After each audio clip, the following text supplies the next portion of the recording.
وقيل هذا بلاش ياك بلاش. Alors bonjour tout le monde, salam alaikum. On va commencer, on a pris du retard et ravi d'être parmi vous et je vous remercie pour l'invitation. Donc on va parler de l'ECG du sportif. Euh, En tant que généraliste, je présume que vous avez la possibilité de voir des gens qui viennent pour soit un certificat de non-contre-indication à la pratique sportive. Vous faites des ECG. Il faut pas, quand on fait un ECG, c'est un acte et la visite, c'est un acte vraiment légal. On ne donne pas un certificat comme ça, juste dans les couloirs ou bien. C'est une responsabilité. C'est-à-dire que si quelqu'un vient vous demandez un certificat, donc il y a une responsabilité légale. Voilà. Chez les sportifs, il faut savoir que la mort subite cardiaque, c'est la cause prédominante chez le sportif en cas de décès. C'est la prédominante et le risque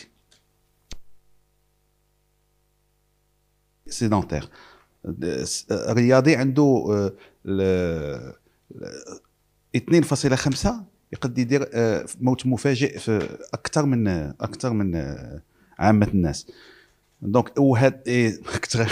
et ça survient surtout sur des cardiopathies soit héréditaires, structurelles et électriques qui sont méconnues chez quelqu'un qui est en bonne forme, asymptomatique. Et le sport, il ne déclenche pas la maladie, il ne crée pas la maladie, il la révèle. Voilà. Donc c'est ça. C'est un environnement propice pour le déclenchement de ces maladies et ça peut être le déclencheur des arythmies lors de l'effort. Donc, comme on a pris du retard, je vais faire un peu rapidement. Donc, d'où l'intérêt de l'ECG en pré. Là, on part du sportif, on va dire, de haut niveau. Donc, d'où l'intérêt de l'ECG chez le sportif en pré, en screening, en pré-compétition. Donc, là, بدأ تخطيط القلب عند الرياضي قبل المباريات مهم جدا. Alors, l'histoire a commencé au début des années 80 avec les Italiens. Il faut savoir que les Italiens sont les premiers qui ont commencé avec les Américains à faire le screening par l'ECG. Et donc, à partir de cette publication, c'était en 1998, où l'histoire du dépistage systématique chez le sportif est devenue plus ou moins de mise. Et ils ont commencé à faire, c'est l'équipe de Corrado qui a commencé à faire de l'ECG chez les sportifs à la recherche dans le cadre de la cardiopathie hypertrophique. Comme vous savez, on va parler tout à l'heure, le sportif, il a le muscle qui est hypertrophié. Donc, dans le cadre, ils ont commencé à faire ces ECG. Et après, il y a eu plusieurs publications. Donc, les publications, des méta-analyses. Et cette méta-analyse, elle compare deux choses. Soit le screening qui s'appuie juste sur l'interrogatoire, sur les symptômes, sur l'examen clinique tout seul, comparé en bas avec l'ECG en plus. Et il a été démontré que la première, il y a une différence énorme. Dès qu'on introduit l'ECG, vraiment, il y a un pourcentage très, très élevé on trouve des pathologies. D'accord ? Alors, regardez là, ça a commencé dès les années 80 avec comme j'ai dit tout à l'heure, avec l'équipe italienne. Et regardez, là, en rouge, vous avez les athlètes et en bas, vous avez la population générale. D'accord? Et ils ont introduit l'ECG. هنا بداية الثمانينات بداو الإيطاليين EKG عند الرياضي. وهذاك الاحمر هو الاتhlète وهذا النو athlète. Dès qu'ils ont introduit l'ECG, regardez l'incidence de la mort subite a vraiment diminué pour se rapprocher de la population générale. Alors on a bien sûr un sujet sportif. Quand il fait beaucoup de sport intense, il y a des modifications au niveau du cœur. Le cœur du sportif ne ressemble pas au cœur normal. Le cœur du sportif, il est musclé, il y a des adaptations morphologiques sur les 4 cavités, donc les 2 oreillettes, les 2 ventricules, et c'est une adaptation harmonique, c'est-à-dire كل voilà, harmonieuse, كل شيء شوية منفوخ, mais la fonction du cœur reste normale.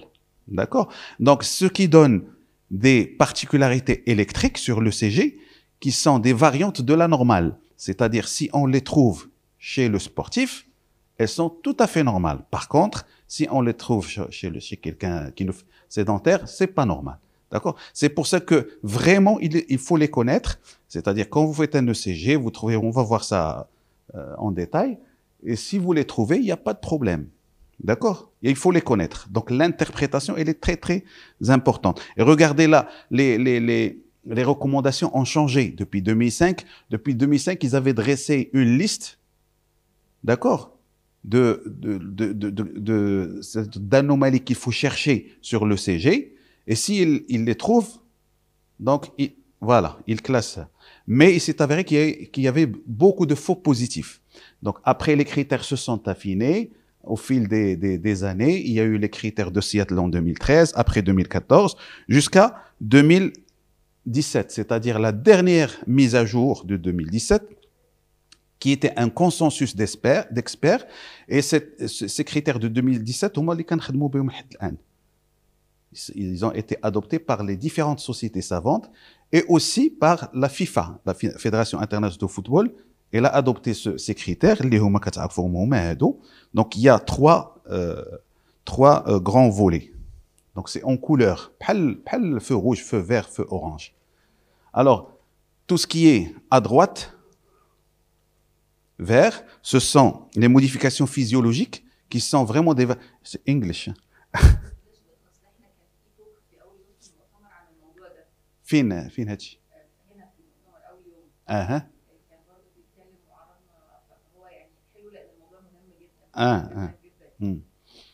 alors هادو بحال في المرور سياقات المرور اخضر احمر اصفر. alors هادوك les critères verts, d'accord, ce sont des variantes de la normale qu'on trouve tout à fait chez le sportif. Voilà. Alors si on les trouve, on ne fait pas d'exploration supplémentaire. Alors tout ce qui est jaune ou orange, regardez là. On va les détailler tout de suite.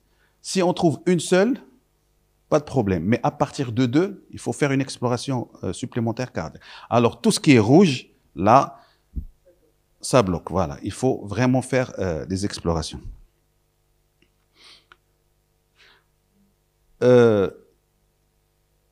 Red, obligatory exploration. Alors, là, on avait fait bon, c'était en 2000, quand j'étais dans l'armée, on avait fait une thèse sur l'ECG du sportif et ça a concerné l'équipe des phares de football. Donc, on les a suivis, on a fait une thèse avec un médecin. Alors là, on va commencer par les variantes qui sont normales chez le sportif. D'accord? Alors, ça peut concerner le rythme et la conduction. Ça peut concerner les hypertrophies. Et ça peut concerner la repolarisation, donc à partir de le segment ST et l'onde T. D'accord? Alors, on commence par le rythme et la conduction. Alors, une bradycardie sinusale est tout à fait normale chez le sportif. À partir de quel chiffre on peut s'inquiéter? 40? C'est-à-dire moins de 40, il faut... Alors qu'on a des marathoniens... Ah, oui, oui. Il y a des marathoniens...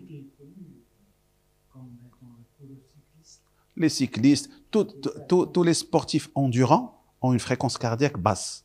Mais à partir de moins de 30, c'est-à-dire strictement à partir de 30, il faut faire une exploration. D'accord? Si vous trouvez par exemple quelqu'un qui a 34, 35, 32, asymptomatique, il ne sent rien, il fait ses efforts, vous le laissez tranquille. D'accord? Donc moins de 30. Alors, on peut trouver une arythmie sinusale, c'est ce qu'on appelle une arythmie respiratoire. On va voir un exemple, c'est-à-dire le rythme qui est normal, mais de temps en temps, la fréquence cardiaque change, mais c'est sinusal, entre PQRST. D'accord? Il y a les rythmes ectopiques atriaux ou jonctionnels, je vais vous montrer des exemples. Les BAV, les blocs auriculoventriculaires, premier degré ou bien deuxième degré, Mobitz 1. C'est tout à fait normal chez le sportif. Dès qu'il fait un effort, ça disparaît. Et bien sûr, le bloc de branche droit incomplet. Les hypertrophies, comme on a dit, il y a l'adaptation au niveau du cœur avec l'hypertrophie des différentes parois. Donc, on aura une hypertrophie, que ce soit ventriculaire gauche ou bien ventriculaire droite. Et bien sûr, tout ce qui est repolarisation, il y a certaines variations qui sont normales, comme la repolarisation précoce. Je vais vous montrer à quoi ça ressemble. Et avec un discrétus décalage. D'accord. شوف il ما هذا وقفوني c'est interactif, un atelier c'est voilà. Alors il y a aussi le sus décalage de ST suivi d'onde T négative. Il faut savoir, je vais vous montrer des exemples.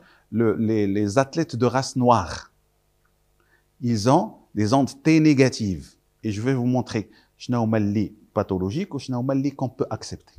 Et aussi les ondes T de l'enfant. L'enfant, moins de 16 ans, quand vous faites un ECG, vous pouvez trouver des ondes T négatives, de V1 à V3. C'est tout à fait normal. D'accord?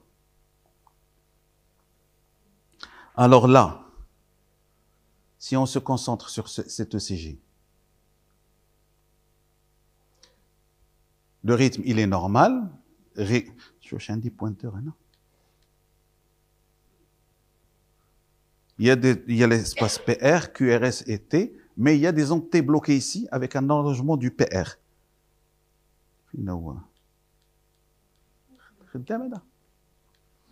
Donc ça, c'est un bloc de branche.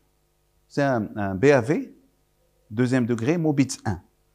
Alors, si vous avez cet ECG, avec le sportif, non, le pointeur. Si vous avez cet ECG, le sportif, vous lui dites de faire des pompes. عندكم في الكابيني وهذا il s'accélère, ça disparaît. D'accord? Merci. Ah, je dois pointer là. Ah, d'accord, merci. Alors ici,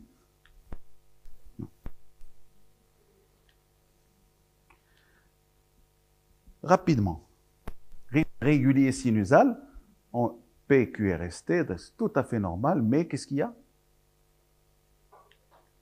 Alors, c'est pointé là. Il y a un bloc de branche droit incomplet. Regardez V1. Vous avez vu? Il y a un bloc de branche droit qui est incomplet. C'est-à-dire le QRS n'est pas large. Donc, c'est tout à fait normal chez le sportif. Ici, c'est ce qu'on appelle le rythme jonctionnel. Regardez, c'est régulier. Les QRS sans fin. Est-ce qu'il y a une onde P qui précède le QRS? Hein? Il y a une onde P. Il y a des ondes P, on va dire, qui sont cachées au niveau du QRS. D'accord? C'est tout à fait normal chez le sportif. Lui aussi, dès qu'il fait un effort, il retrouve ces ondes P qu'on peut voir avant. C'est... Là, c'est pas non, mais c'est pas pathologique. C'est pas pathologique. C'est-à-dire, lui, il ressent rien, il n'y a pas de problème. Donc, on a vu le bloc de branche droit, incomplet. On a vu le rythme jonctionnel. Et on a vu le rythme, le BAV Mobitz 2 Mobitz 1. Voilà. Donc, on avance là. Rapidement. Il y a les flèches qui indiquent une onde P qui est négative dans les dérivations inférieures. Les dérivations inférieures, ce sont D2, D3 et AVF. D'accord? Il y a des ondes P qui sont négatives, ça veut dire que le rythme, qui gîme le nœud sinusal, qui gîme le sinus coronaire. C'est tout à fait normal chez le sportif. Si vous trouvez comme ça des ondes P qui sont négatives, V2, V3 en inférieur, AVF, c'est tout à fait normal chez le sportif. Par contre, si vous les trouvez chez quelqu'un qui ne fait pas du sport âgé avec des facteurs de risque, ça veut dire autre chose. C'est clair, Yak? Alors, là, regardez, vous avez des ondes. Il y a un discrétus décalage au début, avec des ondes T négatives qui suivent de V1 à V4. Alors, l'athlète de race noire, tout à fait normal. D'accord? Mais si vous trouvez ça chez un athlète qui n'est pas de race noire, c'est pas normal. Il faut faire une échographie, il faut faire une épreuve d'effort et tout ça. D'accord? Alors, si ça dépasse de la race noire, si ça dépasse V4, c'est-à-dire vous trouvez la même chose en V5 aussi, là, il faut faire une exploration. Donc, de V1 à V4, c'est tout à fait normal. Et il y a un discret sus-décalage suivi d'une onde T négative. C'est ce qu'on appelle un sus-décalage en DOM. D'accord?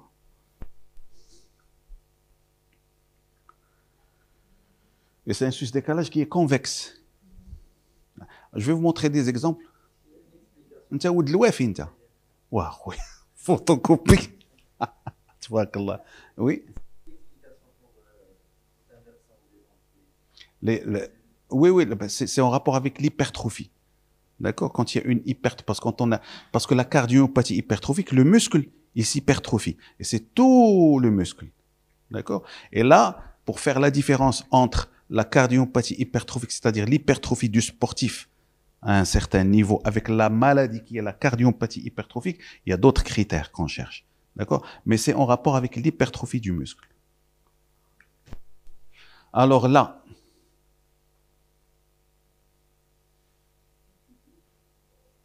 il y a un discret sus-décalage. D'accord? Voilà. Il y a la repolarisation précoce.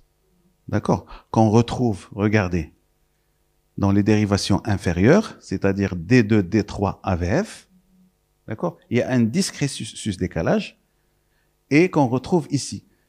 C'est-à-dire il y a une repolarisation qui كتجي قبل من الوقت ديالها. فهمتي؟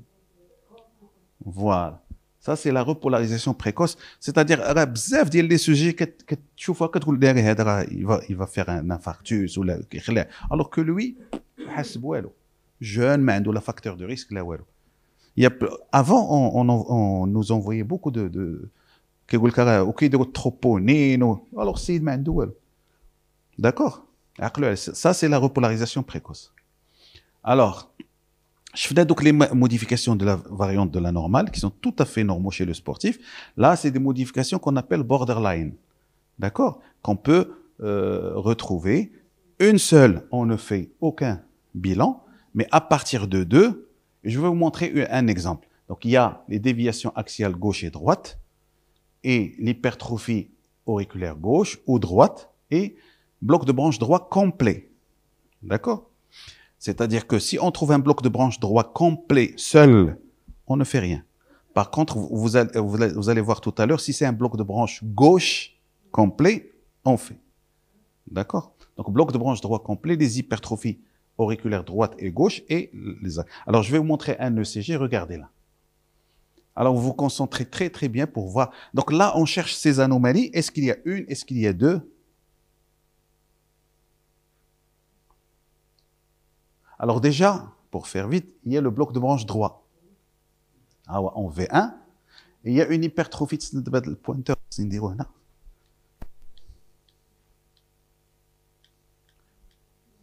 Voilà.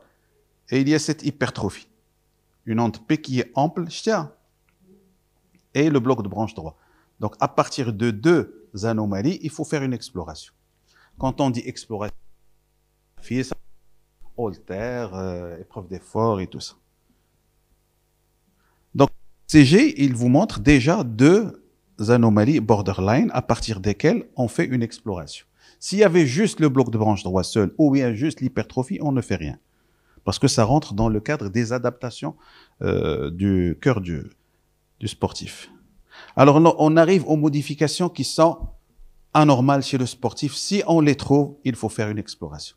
D'accord? Ça peut bien sûr concerner la conduction, ça peut concerner les troubles de la repolarisation, ou bien il y a d'autres anomalies qu'on va voir.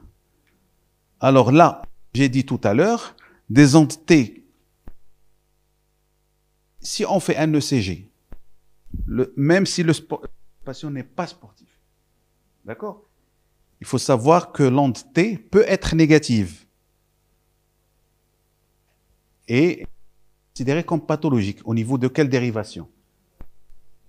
V1, AVR, elle est toujours négative. Si vous trouvez une onde T et le QRS inversé, ça veut dire que les électrodes sont inversées. D'accord? Donc AVR, D3 seul, si vous trouvez une onde T négative, D3 seul, ça ne veut rien dire. D'accord? Même chez le non-sport. Et aussi, je retourne. Si vous retrouvez des entités négatives en V5, V6, là, il faut retenir l'anomalie. D'accord? Et autrement, comme j'ai dit tout à l'heure, chez le sportif de race noire, il est tout à fait normal des entités négatives de V1 à V4, mais pas au-delà. Et chez l'enfant de moins de 16 ans, de V1 à V3. Ça fait c'est clair, Yak. Alors là, regardez, de l'autre côté, c'est ce qu'on a vu tout à l'heure chez le sportif de race noire. Elle est vraiment typique. Elle est hamzienne. Le discrétus décalage suivi d'une entité. De la race noire, c'est tout à fait normal jusqu'à V4. Alors ici, regardez là.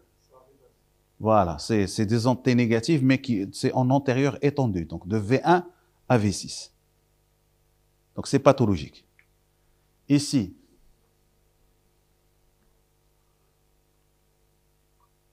qu'est-ce qu'il y a ici? Hein? Alors, il faut savoir, quand vous trouvez un bloc de branche gauche complet sur un ECG, ni sus-décalage, ni sous-décalage, ni... Quand il y a un bloc de branche gauche complet, parce que ça déforme tout l'ECG. D'accord? Donc, vous retenez bloc de branche gauche complet. Alors, le bloc de branche gauche complet seul, le sportif, il faut faire des explorations. Par contre, le bloc de branche droit, même complet, bouhdo, de sportif, il faut le laisser tranquille. Ah ouais, le bloc de branche gauche, tu vois? Je vois V6. C'est comme une extra, c'est pas l'aspect en M, suivi de troubles de la repolarisation. Ici, c'est particulier. Silon. Aïe, non.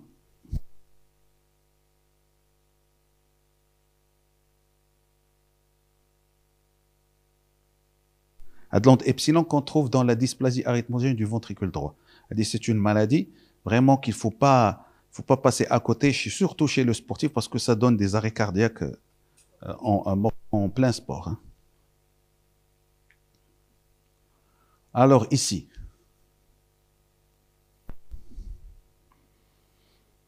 regardez l'espace PR. Il est court. Hein, PR, là, c'est le QRS. D'accord? Avec un petit crochetage ici du QRS, c'est une...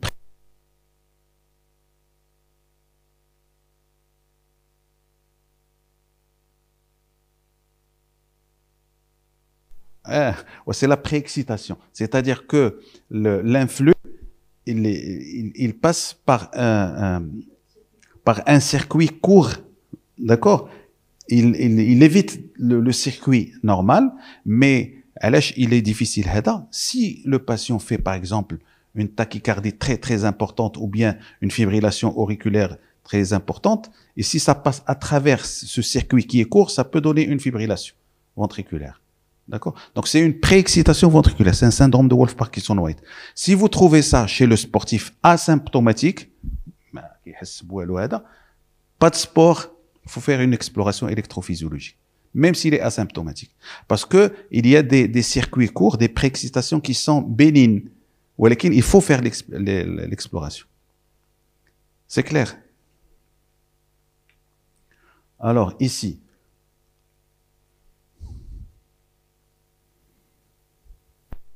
est-ce que c'est normal, c'est pathologique? Ça, c'est typique de l'hypertrophie ventriculaire gauche. Surtout V4, V5, V6. Donc des QRS amples et des entités négatives. C'est typique du sportif. D'accord? Mais si vous trouvez ça, avec anomalie, il faut faire l'exploration. Alors ici, c'est normal. Je vais montrer tout à l'heure des ECG. On va voir... C'est ce qu'on appelle le syndrome de Brugada. Syndrome de Brugada, ou de l'aspect, regardez en V1, si on se concentre sur V1, un bloc de branche droit, suivi d'un sus-décalage, et on te met un sus-décalage, un petit pic, regardez. Vous avez vu?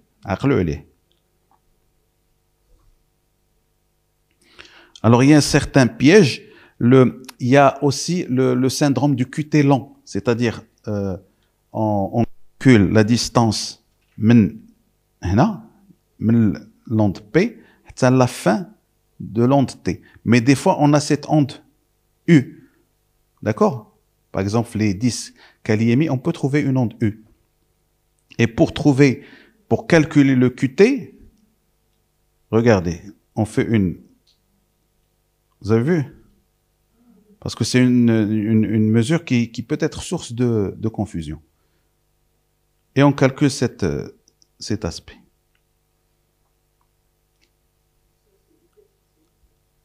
Je vous montre les anomalies.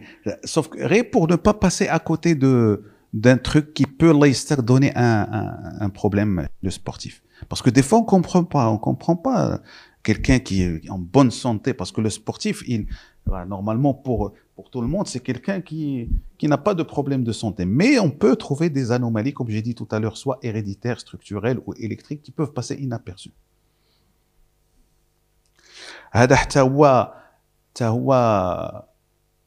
Pour montrer comment faire la différence entre le syndrome de Brugada que je vous ai montré tout à l'heure, qui est ici, il y a le bloc de branche droit avec ce sus-décalage qui est un peu typique, et la repolarisation précoce qu'on a vue tout à l'heure.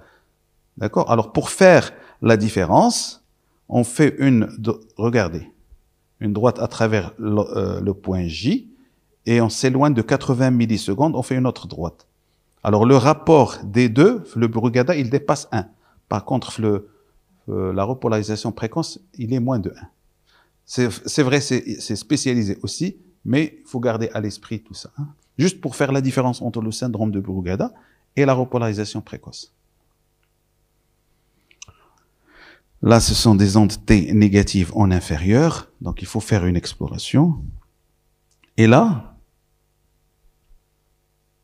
c'est un rythme régulier sinusal, les QRS qui sont fins, mais regardez les flèches, il y a des ondes Q qui précèdent le QRS, mais ce sont des ondes Q qui ne sont pas larges. Il faut que l'onde Q soit large. Là, elles ne sont pas larges. Alors l'extrasystole, bien sûr, si vous faites un ECG et vous trouvez une seule extrasystole. Mais à partir de 2 extrasystoles sur un seul ECG, il faut faire une exploration. Et bon, je ne vais pas rentrer dans les détails parce que des fois, il y a une seule extrasystole, il faut voir d'où naît cette extrasystole. Si elle naît à droite, il faut se méfier. Hein. Des fois, vous avez des jeunes que vous suivez, vous leur faites des ECG, mais ils reviennent à chaque fois. Ils participent à des compétitions. Il faut savoir qu'au fil des années, ils peuvent changer leur ECG. Donc là, c'est un ECG d'un sportif de 18 ans. Et regardez, 2 ans après, il a vraiment creusé ses ondes T.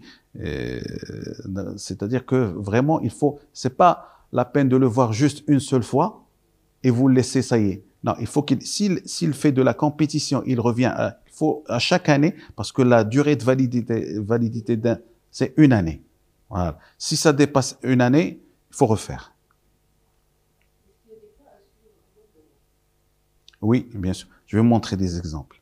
Alors, donc l'interprétation, elle a connu une évolution le long des dernières 20 ans, résultant en une diminution conséquente des faux positifs. Comme j'ai dit tout à l'heure, il y a certains faux positifs, alors que ce sont des variantes de la normale sur l'ECG. D'accord? Alors, il nous reste un quart d'heure. Je vais vous montrer, parce que j'avais fait un quiz. On va faire un quiz. Alors là, vous êtes dans votre cabinet ou dans votre lieu d'exercice. Vous recevez des jeunes sportifs. D'accord? La plupart, on va voir, la plupart sont asymptomatiques. Vous leur faites un ECG. Et sur l'ECG, vous allez me dire, est-ce que vous allez signer le certificat de non-contre-indication ou pas? D'accord? Il faut savoir qu'au moindre doute, vous ne signez pas. Hein? Voilà. Alors là, je vais vous montrer quelques ECG. Déjà, l'histoire. Donc, si vous signez, vous levez la main. Si vous ne signez pas, voilà. Donc, le premier cas, c'est un homme de 27 ans. Mais il fait de la course à pied 6 heures par semaine. Vous savez la différence entre un sportif de haut niveau et le sportif. C'est au-delà de 6 à 8 heures de sport intense par semaine. Et le sport intense, il se définit par quelqu'un qui fait du sport au-delà de 60% de sa VO2 max sur au moins 6 mois. D'accord? Alors lui, il a 27 ans, il fait de la course à pied 6 heures par semaine, pas de facteur de risque cardiovasculaire, sa tension normale, asymptomatique, examen clinique normal. Donc vous avez devant vous quelqu'un qui est sportif normal, il n'a rien. On fait le CG. Alors, vous me dites, vous parlez pas, soit vous signez, soit vous ne signez pas. Qui est-ce qui signe sans certificat? Sur le CG seul, il ne faut pas penser aux autres explorations. Alors,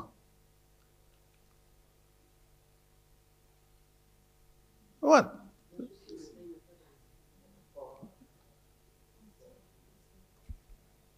Ah, mujtahid. Ah oui. Ah, bien. Donc là, on signe. Pourquoi on signe? Parce que c'est un rythme qui est régulier sinusal, mais c'est une arythmie respiratoire. D'accord? Dès qu'il va faire un effort, le rythme il va devenir normal. Alors le deuxième cas, c'est un basketteur de race noire. Bien sûr, les basketteurs qui sont grands de taille, surtout les pivots, ils ont un surpoids de 2,3 m pour 114 kg, antécédent 0, asymptomatique à l'effort, aussi l'examen, donc il est asymptomatique, pas de problème, pas de facteur de risque, rien. C'est un basketteur de race noire. Alors là, vous signez pas.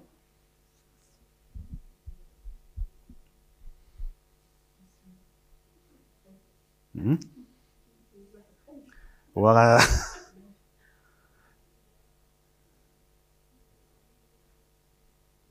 Là, qu'est-ce qu'on a dit tout à l'heure? Les ondes T négatives, on les accepte chez le sujet de race noire, de V1 à V4. Est-ce que ces ondes T négatives que vous avez ici, de V1 à V3, ressemblent aux ondes T qu'on a vues tout à l'heure, avec le discrétus décalage et l'onde T qui est négative? Ça ne ressemble pas. Et c'est de V1 à V3. Donc, on ne signe pas. Il faut voir est-ce qu'il n'y a pas un problème de dysplasie ventriculaire à droite. D'accord? C'est des ondes T, mais chez nous, les ondes T de la race noire. D'accord? Ça ne ressemble pas aux ondes.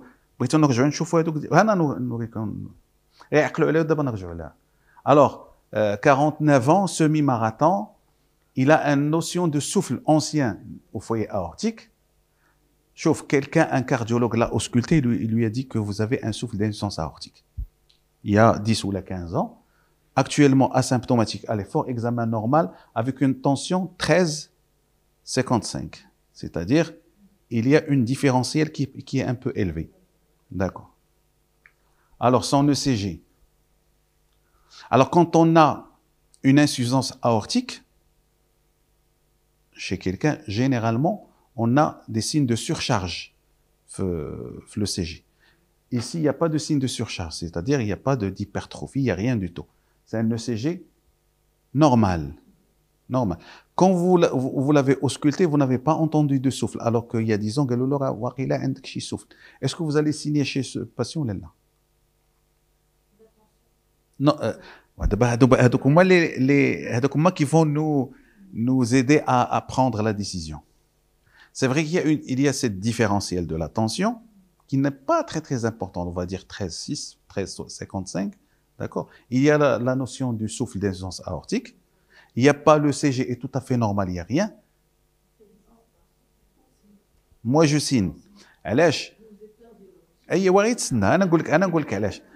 On va pas prendre en compte, oui, parce que les fuites, c'est-à-dire tout ce qui est insuffisance mitrale, insuffisance aortique, pour vraiment arrêter le sport chez quelqu'un, il faut qu'elle soit importante. Même s'il a une fuite minime jusqu'à modérée, sans retentissement sur les cavités cardiaques, sur le ventricule gauche et tout ça, il n'y a pas de problème. De toutes les façons, si vous entendez un souffle, si vous trouvez, il faut le... Voilà.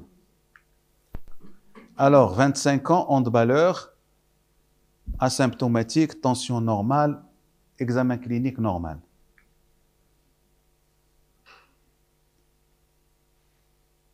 Là, vous voyez des ondes négatives partout. Donc, man cinéma, صافي. اللي يخلعكم بعدوا منه. صافي. Donc là, regardez, vous avez des ondes T négatives ici, D2, D3, AVF, V. Tout à l'heure, j'ai dit, ondes T négatives en V5, V6, c'est anormal. Voilà. Voilà.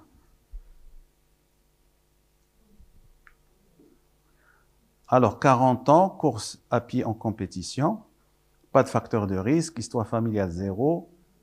Alors, notion d'un malaise il y a quelques années. Il faut souligner en rouge. Asymptomatique à l'effort, examen clinique normal. On fait le CG. Et vous vous concentrez bien sur le CG parce que si on le voit comme ça, il est normal, il est tout à fait normal. Mais est-ce que j'ai parlé tout à l'heure d'un... Oui. Je n'ai aucune idée de tête. Là, c'est acceptable. Alors, concentrez-vous sur l'espace QT que j'ai dit tout à l'heure. Alors, tout en sachant qu'il y a une notion de malaise à l'effort chez la patiente qu'il avait fait avant. D'accord? Regardez.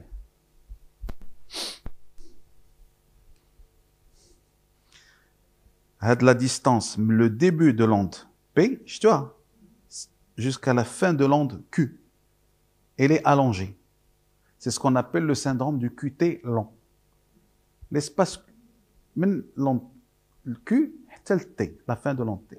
Si ça dépasse 460 millisecondes entre la femme et 470 millisecondes entre l'homme, c'est pathologique. D'autant plus que la patiente a présenté un malaise à l'effort. Ça peut donner une mort subite, un arrêt cardiaque. Alors si, de visu, vous avez vu cette ECG, il est tout à fait normal. Pour vous, vous allez voir cette ECG, regardez. Les QRS sont fins, c'est régulier. L'onde P, QRS, T, il n'y a pas d'onde T négative, pas de sous-décalage, pas de sus-décalage. Mais si on se concentre sur, par exemple, si vous calculez cette distance, elle est allongée. D'autant plus qu'il y a un malaise à l'effort. OK? Donc, c'est ce qu'on appelle le syndrome du QT lent. Alors, chez nos patients qui ne sont pas sportifs, il y a aussi le QT court. Il peut donner une mort subite.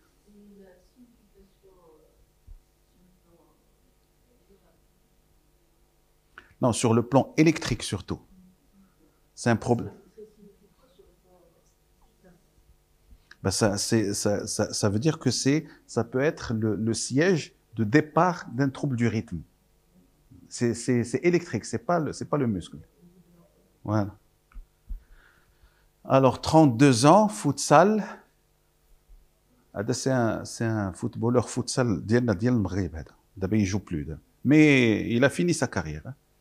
Donc, non, c'est pas lui, il a bicuspidé. Lui, alors 32 ans, bicuspidie dans la fratrie. D'accord? Il y a la notion de bicuspidie dans la fratrie, asymptomatique, examen clinique normal. Alors son ECG.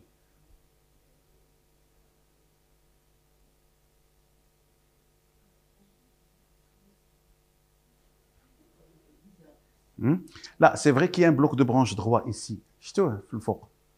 Il y a un bloc de branche droit avec des QRS larges, mais juste sur la bicuspidie dans la fratrie, il faut faire une exploration parce que ça peut être héréditaire. On a des familles de valves bicuspides. Alors, homme, 24 ans, d'origine malienne, pas de facteur de risque cardiovasculaire, footballeur, histoire familiale zéro, asymptomatique à l'effort, examen normal. Alors, vous signez pas. Ça ressemble aux troubles de la localisation chez le sportif de race noire. Est-ce que vous signez ou pas? Hein? Alèche?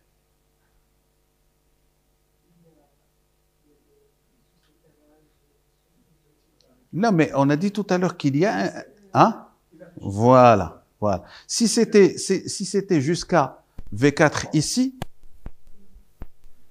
vous signez, il n'y a pas de problème. Mais regardez, les ondes négatives vont jusqu'à V5.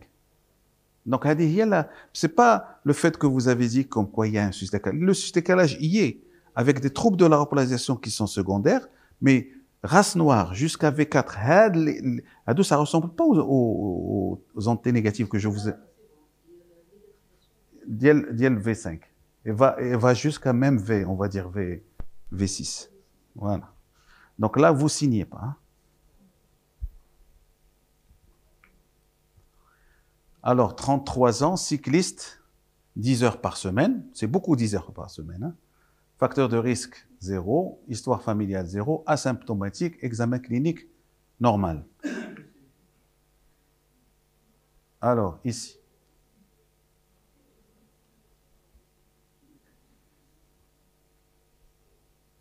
Sauf quand vous interprétez un ECG, restez méthodique, simple.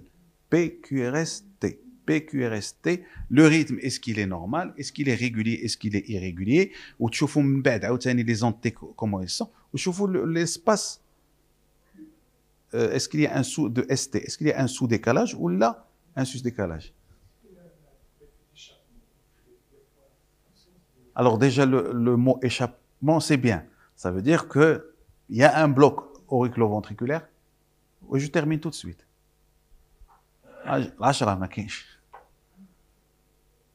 C'est vrai, il y a un échappement. Mais regardez là. Si on se concentre sur l'espace PR, c'est-à-dire la conduction des oreillettes au ventricule, il y a un petit allongement. Regardez là.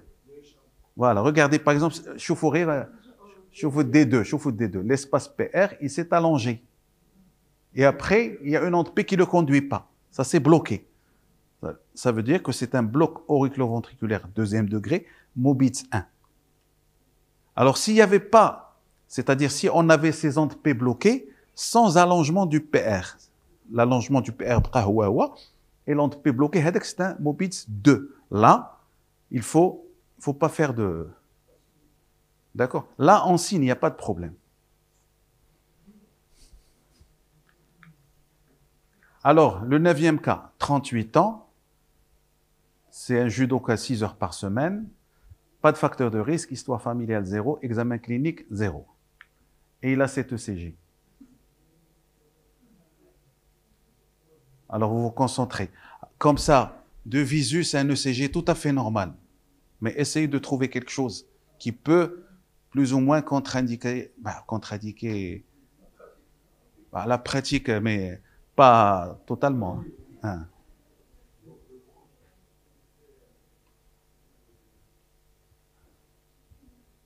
On peut dire qu'il y a un petit bloc de branche droit. Alors, concentrez-vous sur la repolarisation.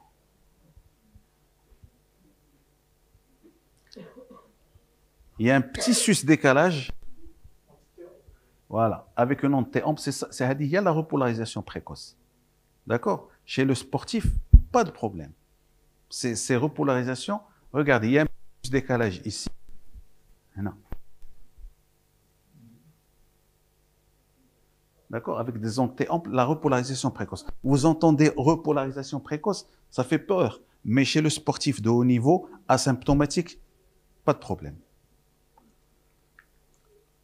Alors, je pense que c'est le dernier cas. Donc, 25 ans, cycliste, 6 heures par semaine, pas de facteur de risque, examen normal, asymptomatique, pas de problème. On fait cet ECG. Vous signez pas? Tout à l'heure, je vous ai montré un...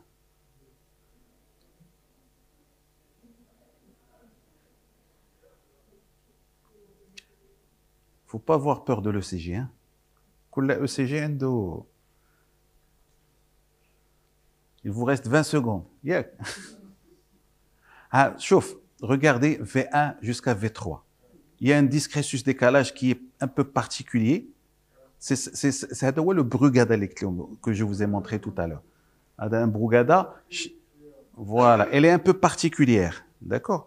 Et la différence entre Brugada et repolarisation précoce, il faut, comme je vous ai montré tout à l'heure, faire une ligne. Vous tracez une ligne à travers le point J et à 80 millisecondes, le rapport entre la première ligne et la deuxième ligne, il est supérieur à 1 le Brugada et il est inférieur à 1 la repolarisation précoce. Le Brugada, si vous voyez cet aspect, le Brugada, c'est faut pas, c'est grave. Ça peut donner un arrêt cardiaque sur un terrain de sport. Voilà.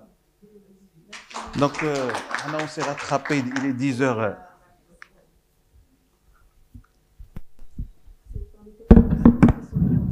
Ah, merci beaucoup. Merci beaucoup.